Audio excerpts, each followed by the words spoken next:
When most people think of chemicals, they may think of natural gas or bleach, but there are far more. They probably do not think of water or table salt as chemicals, while in reality, they are.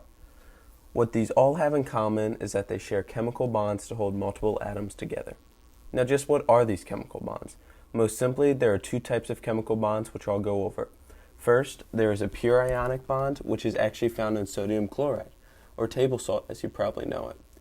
In this type of chemical bond, electrons are given directly by one of the atoms, in this case sodium, to the more electronegative atom, in this case chloride. The result is two ions, one positive, sodium, and one negative, chloride. The ions are then held together by their opposite charges as positive and negative forces attract each other.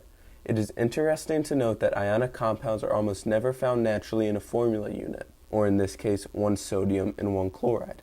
Instead, they are found in what is called a lattice, which is a collection of many formula units.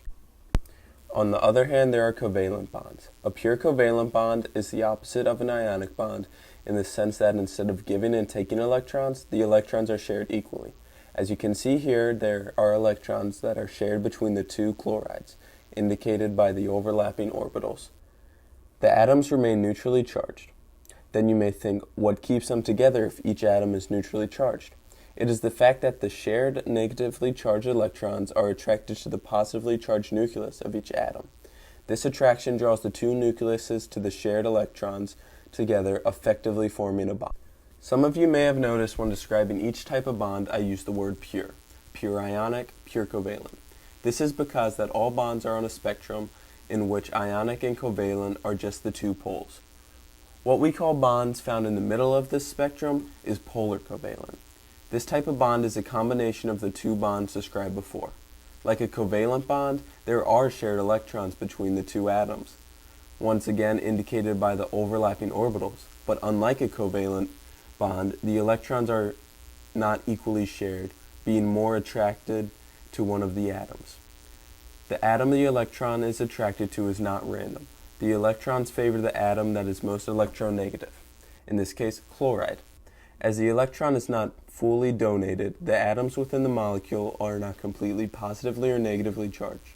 Instead, they contain dipoles, areas of slight charge, shown here. A negative dipole indicates an area of generally negative charge, while a positive dipole indicates an area of general positive charge. Chloride will contain a negative dipole as it attracts the shared electrons more heavily than hydrogen does. You may ask, how is it decided what type of bond a certain molecule will contain?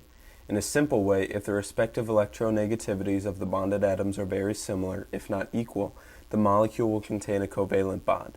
If the electronegativities of the respective atoms are incredibly different, the molecule will contain a polar bond. But if the electronegativities are in between, where there isn't a radical difference but they are not too similar, the molecule will contain a polar covalent bond. Using these rules, ionic bonds are most likely formed between a metal and a nonmetal, while polar covalent bonds and pure covalent bonds are formed between two nonmetals. I hope this video was able to help you. Once again, this was J&A Chemistry. Have a nice day.